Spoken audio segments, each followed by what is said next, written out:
Buenas, amigos do casal tatuado! Em 2011, eu e o William tivemos uma experiência bem diferente. O William foi para Haiti e a gente viveu 6 meses longe um do outro. E a gente teve essa experiência de esse namoro à distância e a gente quer compartilhar nossa experiência com vocês, né? A gente quer contar um pouco o que aconteceu, como foi ficar esses 6 meses longe um do outro, como é que a gente conseguia ficar próximos um do outro, como a gente tinha o contato, né? Então a gente vai falar pra vocês e é só continuar assistindo a gente. Eu e o William, a gente já namorava há algum tempo quando ele foi pro Haiti. E foi bem complicadinho porque a gente já tava nos 2 anos de namoro, então praticamente ao início do namoro. E ficar longe foi muito difícil um do outro. E foi um baque, foi um susto enorme quando eu descobri que o William ia ir pro Haiti e ia ficar 6 meses longe. E pra nós, assim, pra mim principalmente, foi bem complicado porque a gente se falava por telefone, mas só de noite, assim. Internet eu ia na Lan House porque não tinha internet em casa. Tinha dias que lá a gente não tinha contato com o pessoal no Brasil, porque a internet lá era muito ruim. Em 2011 o WhatsApp ainda nem existia, não tinha essa facilidade de contato. A internet lá era muito ruim, então ficava muito difícil o contato. Então como a gente conseguia ter um contato com o outro, era por telefone, que eu podia ligar pra lá, tipo, cada pessoa tinha direito a 10 ou 15 minutos de ligação, né? Ou seja, tu tinha que ter sorte ainda de nesse tempo a tua ligação não cair, coisa assim. Então a gente conseguia se falar só na noite e pouco tempo ainda. E isso era bom porque eu tava lá, dava uma força, porque eu conseguia escutar a voz dela. Nunca pensei que a minha voz fosse tão dócil. E como o fuso horário de lá era diferente do daqui, era, né? Quanto tempo que era? Se eu não me engano, era 3 horas a mais lá. Não, lá é 3 horas a menos. A menos. Então, quando eu te ligava às 6 horas lá, era 9 horas da noite aqui. E daí o William ligava no salão onde eu trabalhava e como eu era auxiliar, eu tava sempre correndo. E daí a gente se falava muito, assim, ó, pouquinho, era pra ver como é que ele tava e já desligava o telefone, já ia pra uma pecinha e ficava chorando lá meia hora. E quando eu saía do serviço, eu ia direto na Lan House pra poder falar com ele. A gente se falava pelo MSN, pelo Orkut e principalmente pelo e-mail. A gente falava muito mais por e-mail. Por e-mail. Ah, muito por e-mail. Porque a maioria das vezes que um entrava, o outro não tava. O outro entrava, não tava. Os textos, assim, eram desse tamanho. Nossa, assim, era muito grande os textos. Só textão de amor. Só texto. Tipo assim, contando de como tinha sido as últimas 12 horas, assim. Então a gente tinha só essas 2 opções. Então, às vezes, quando eu saía mais cedo do serviço, eu ficava umas 3, 4 horas na Lan House pra conseguir falar com ele. Às vezes a gente se conseguia conciliar, assim, as 2. A gente se vê na mesma hora, assim. Ficar os 2 online. E o foda era quando eu entrava e eu via que aquele e-mail eu tinha recebido fazia uns 10 minutos e ela já tinha ido embora. Lembra? Isso era foda. Tu viu assim, puta, ela acabou de entrar e eu cheguei agora, ela não tá mais. Ela mandava aquele textão, assim, daí eu ia lá e escrevia outro textão. Daí eu quase chorava lá. Nossa, era os 2 chorando de um lado.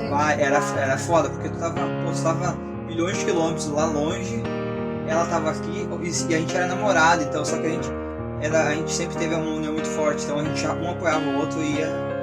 Todo esse tempo, esses 6 meses foi assim, né?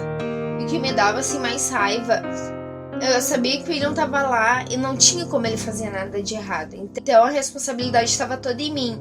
Eu sabia que eu não ia fazer nada de errado, mas era assim, eu me sentia tão sozinha, assim, parecia que o mundo tava conspirando contra mim, porque eu pegava muito trem. Toda a vida eu descia aquelas escadas da estação do trem e tinha umas 20 pessoas se beijando, e era casal romântico pra lá e casal romântico pra cá. E eu queria matar todo mundo porque era pra parar de se beijar na minha frente, de dar carinho na minha frente, que eu tava, tipo, bem recalcada, sabe? Eu não tinha beijinho no ombro, eu arrancava os beijos fora. Dava muita raiva, porque antes não tinha isso. Parecia que era uma coisa assim, uma atração, assim, ó. Era uma atração, eu vou te infernizar. Então era uma coisa assim bem desconfortável, mas como eu tinha mais como eu trabalhava e estudava, principalmente estudava muito, ficava bem difícil, assim, pensar em qualquer outra coisa. Domingo, que era pior da gente se falar, né?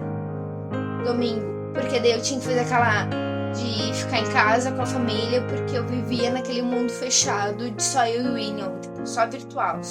Tipo, ninguém entendia, muitas pessoas ninguém entendia o que a gente sentia. A maioria das pessoas tava nem aí que eu tava lá sofrendo, que ela tava aqui sofrendo. Não, tá, tipo todo mundo me incentivava assim, Tainá, vamos pra festa, vamos pra... não, ele não tá lá aproveitando, não, ele não vai saber o que tá acontecendo aqui contigo. A gente tava num país em 2011 que teve... Vocês devem lembrar que deu um terremoto lá em 2010. Logo em seguida a gente foi, que foi em 2011. Então a gente estava num país que ele estava completamente destruído. Até hoje eu acredito que ele está do mesmo jeito. Então não tinha, a gente estava lá para manter a segurança e ajudar o pessoal, a população. E as pessoas achavam que eu estava lá fazendo festa, que eu estava lá aproveitando. Todo mundo achava que eu estava lá me divertindo, mas na verdade ninguém sabia que principalmente na hora de dormir, que a gente parava, botava a cabeça no travesseiro pensava, a gente vinha mil coisas na cabeça. Chegava uma hora que a gente estava entrando em quase uma loucura. Eu não era de me expor muito, eu ficava tudo pra mim. Eu sabia controlar a minha situação, só que tu pensava mil e uma coisas. Tu ficava pensando o que ela tava fazendo, tu ficava pensando se ela tava segura. O pessoal ficava distraindo, né? Até dessa.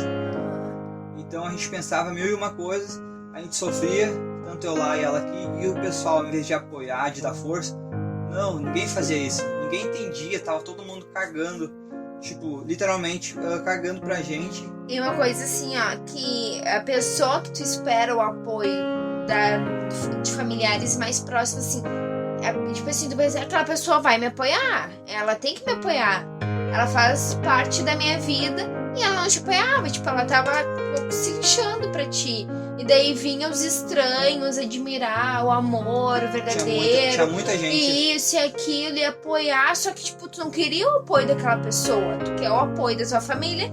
Eu acabava não tendo esse apoio.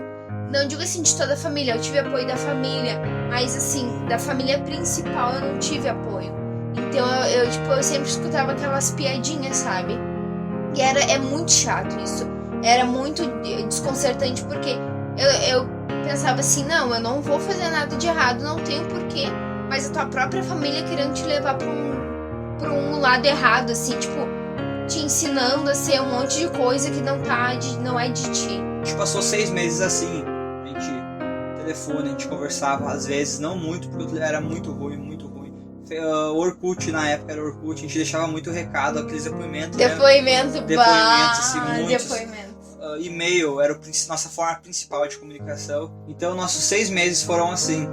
A gente namorou à distância, a gente se apoiou, a gente sofreu juntos. Ninguém ajudou na época. Tinha pessoas distantes assim que apoiavam e tal, mas o pessoal de perto ninguém ajudou. O mais importante que a gente aprendeu nessa história toda, nesses 6 meses namorando à distância, foi que foi muito difícil. E que a gente só pôde contar eu com ela e ela comigo. E uma das coisas mais importantes também que a gente aprendeu foi o real significado da palavra saudade. Muitas pessoas não ligam pra isso, mas a gente aprendeu. Esse tempo fez a gente sentir muita saudade um do outro. E era um negócio verdadeiro. Valorizar um ao outro. Valorizar um ao outro, tá com aquela vontade de estar perto, estar junto. O que a gente espera, assim, muito de quem tá assistindo e tá vivendo com a pessoa que tá namorando à distância, apoia, porque eu me afastei muito de pessoas por não ter o meu apoio, não ter apoio. Então eu acabei vivendo só no meu mundinho, vivendo sozinho. Então apoia essa pessoa, respeita a escolha dela, cada um tem a sua vida e a sua escolha. Então respeita. E a pessoa que tá namorando à distância tem um motivo pra te gostar daquela pessoa e tolerar toda a saudade, toda a angústia, toda a raiva, toda a filha da putagem que existe no namoro à distância. É difícil, mas o amor sempre vence. Sempre vai ter um monte de gente idiota, Zé Ruela, querendo que a gente acabe com aquilo, porque não existe, porque amor não existe. Então quem acredita no amor, vale a pena lutar até o fim. Isso foi em 2011, hoje a gente está em 2016. estamos aqui gravando esse vídeo para vocês, né?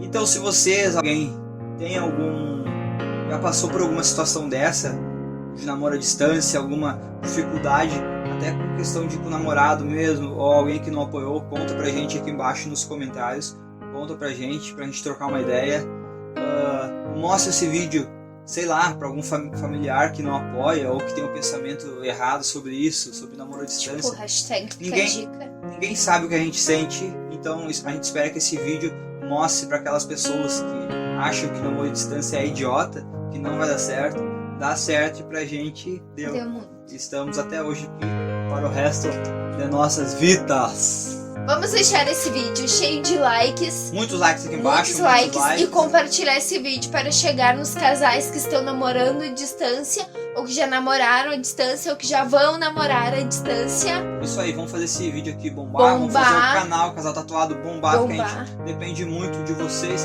E até o próximo vídeo. E a gente vai dominar o mundo. Dominar o mundo. Sim.